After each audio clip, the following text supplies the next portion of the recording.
اپنی پھپھو کا جس طرح سے انہوں نے تذکرہ کیا، ظاہر ہے یہ عبادتوں کا معاملہ، لیکن اس میں خاص طور پہ جو بات ہے، اور اب وہ اس طرف میں آنا چاہتا ہوں کہ جس وقت آپ سلام اللہ علیہ کا ظاہر یزید کے دربار میں جس وقت یہ پورا قافلہ جاتا ہے تو وہاں پر بنیادی طور پہ جو لہجہ حیدری میں آپ نے کلام فرمایا، میں چاہتا ہوں اس خطبے کو ضرور آپ لوگوں کو سنائیں کہ بنیادی طور پہ وہ خطبہ ایک میں سمجھتا ہوں کہ رہتی دنیا تک ظلم کے خلاف، جبر کے خلاف، اور یوں کہیے کہ ظالم حکومت کے خلاف یا ظالم حکمران کے خلاف یا جبر کی حکومت کے خلاف ایک باقاعدہ منشور ہے جس کو بی بی زینب سلام اللہ علیہ نے پیش کیا۔ جنید بھائی اگر آپ کی اجازت ہو تو حضرت اون محمد کا تذکرہ ہوا، پلیز تو جب جناب زینب سلام اللہ علیہ نے ان دونوں کو بھیجا تھا تو حضرت اون نے جا کے جو رجز پڑھا کربلا میں، وہ شعر میرے ذہن میں آگیا، اگر آپ کہیں تو میں عرض کر دوں، اور وہ ان کی عمر صرف 10 سال تھی،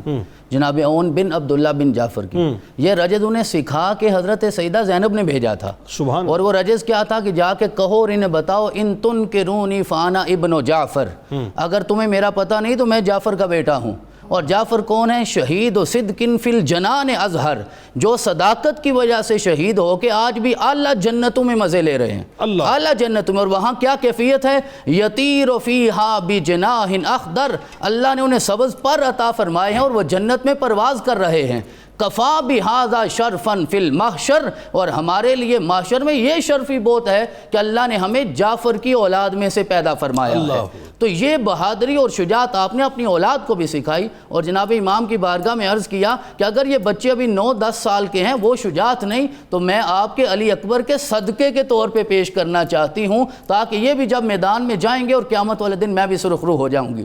اب یزید کے دربار میں جب پہنچی ہیں تو عالمہ غیر معلمہ ہونے کا، یعنی ایسی عالمہ جسے دنیا میں کسی نے نہیں سکھایا، میرے رب نے علم لدنی عطا فرمایا ہے، اور قرآن کتنی خوبصورتی سے پڑھتی تھیں۔ اور اس منظر کے حوالے سے ایک شاعر کہتا ہے، یہ شعر سمجھنے والا ہے، وہ کہتا ہے کان میں رس گھول رہے ہوں جیسے جبریل زبان کھول رہے ہوں، جیسے دربار دمشق میں وہ زینب کا خطاب ممبر پہ علی بول رہے ہوں، جیسے کا اس طرح خطاب کر رہے تھے جیسے ممبر پہ جناب علی المرتضیٰ بول رہے ہیں، اور وہی لہجہ حیدری ہے۔ اور آپ نے اس آیت مبارکہ سے آغاز کیا، سورہ روم کی آیت مبارکہ پڑھی، ثم کان عاقبۃ الذین اساءوا السوء ان کذبوا بآیات اللہ وکانوا بہا یستہزئون، کہا یزید یاد رکھو جو برا کرے گا انجام بھی برا ہوگا، تو نے اللہ کی آیات کو، اللہ کی نشانیوں کو جھٹلایا ہے، اور حسین سے بڑی اللہ کی کوئی نشانی نہیں ہے، حسین سے بڑی اللہ کی کوئی آیت نہیں ہے، تم نے اہل بیت کا مذاق اڑایا ہے،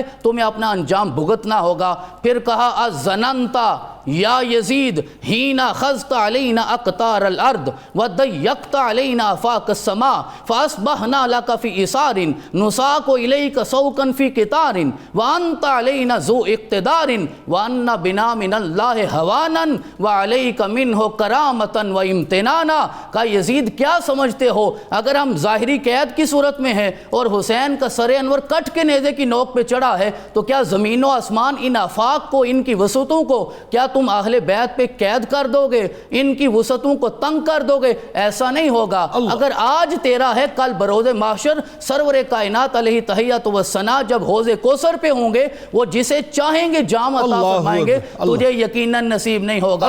انت علینا ذو اقتدار، آج تو اقتدار میں ہے اور یہ سمجھتا ہے کہ ہم شاید کمزور صورتحال میں ہیں، ایسا نہیں ہے۔ مہلن مہلن لا تتش جہلن، کہا ہوش کرو، ہوش میں آؤ۔ کیا تو یہ آیت بھول گیا ہے کہ اللہ رب العزت نے فرمایا وَلَا يَحْسَبَنَّ الَّذِينَ كَفَرُوا أَنَّمَا نُمْلِي لَهُمْ خَيْرٌ لِأَنفُسِهِمْ إِنَّمَا نُمْلِي لَهُمْ لِيَزْدَادُوا إِثْمًا وَلَهُمْ عَذَابٌ مُهِينٌ۔ کہا یہ کیفیت صرف اس لیے ہے، تیری رسی دراز ہے تاکہ تو گناہ کرتا جائے، تو اس دھل میں بڑھتا جائے، اور میرا رب تیرا عذاب بڑھاتا جائے، تیرے درجات بلند کرتا جائے۔ پھر یہ کہا، اللہ کی بارگاہ میں ہاتھ اٹھائی یزید کے دربار میں، کہا اللہم خذ بحقنا، مولا اب قیامت والے دن ہمارا حق تو نے لینا ہے، وانتقم من ظالمنا، اور ہمارے ظالموں سے انتقام تو نے لینا ہے۔ جنید بھائی ایک جملہ عرض کرنا چاہوں گا، جناب زینب اس درد کی کیفیت میں یزید کے دربار میں جناب امام حسین کے سر انور کے سامنے اللہ کی بارگاہ میں عرض کر رہی ہیں وانتقم من ظالمنا، ہمارے ظالموں سے انتقام لینا، لہذا اہل بیت کے ظالموں سے میرا رب انتقام لے گا، اور حشر والے دن پتہ چلے گا کہ یوم الدین یوم العدل، جناب امام حسین علیہ السلام کے خاندان کے ساتھ انصاف ہو گیا ہے۔ وَأَهْلِ الْغَضَبَكَ بِمَنْ سَفَكَ دِمَاءَنَا وَقَتَلَ حُمَاتَنَا، جناب زینب نے کہا مولا ان پہ اپنا غضب نازل کر جنہوں نے ہمارا خون بہایا ہے اور ہمارے اصحاب جو جانثار ہیں ان کو شہید کیا ہے۔ وَسَتَّرِدُ عَلَى رسول اللہ صلی اللہ علیہ وسلم بِمَا تَحَمَّلْتَ مِن ذُرِّيَّتِهِ وَانْتَحَقْتَ مِن حُرْمَتِهِ وَاسْتَفَقْتَ مِن دِمَاءِ عِطْرَتِهِ وَلَحْمَتِهِ، کہا اب قیامت والے دن رسول اللہ کے پاس کیسے جاؤ گے؟ تو انہیں ان کی ذریت کو تکلیف دی ہے، اذیت دی ہے، اہل بیت حرم کی جو خواتین ہیں ان کی حرمت کو پامال کیا ہے۔ لہذا اس کیفیت میں جب اللہ کے رسول کی بارگاہ میں جاؤ گے اور جناب امام حسین علیہ السلام کی سر انور کو دیکھ کر یہ نہ سمجھو، خوش ہونے کی ضرورت نہیں کہ تو جیت گیا اور ہم ہار گئے، اللہ کا ہمارے ساتھ وعدہ ہے وَلَا تَحْسَبَنَّ الَّذِينَ قُتِلُوا فِي سَبِيلِ اللَّهِ أَمْوَاتًا بَلْ أَحْيَاءٌ عِندَ رَبِّهِمْ يُرْزَقُونَ، اور آخر میں آپ نے ارشاد فرمایا ابھی ہمارے زخم بھرے نہیں ہیں، وَأَنَّ الْجُرْحَ لَمَّا يَنْدَمِلُ، ہمارے زخم ابھی بھرے نہیں ہیں، وَلَمْ يُنْسِنِي سُقْلَ رسول اللہ وَسُقْلَ ابھی، اور جناب امام حسین علیہ السلام کے لیے بچپن میں رسول اللہ جب رویا کرتے تھے وہ رونا مجھے ابھی تک بھولا نہیں ہے، اور میں یہ درد اپنے اندر محسوس کرتی ہوں۔ وَوَجْدُهُ بَيْنَ لَحَاتِي وَمَرَارَتُهُ بَيْنَ حَنَاجِرِي وَحَلْقِي، کہا کہ میں کربلا میں شہید ہونے والوں کی پیاس ابھی بھی اپنے گلے میں محسوس کرتی ہوں، میرا حلق بھی ابھی خشک ہو گیا ہے۔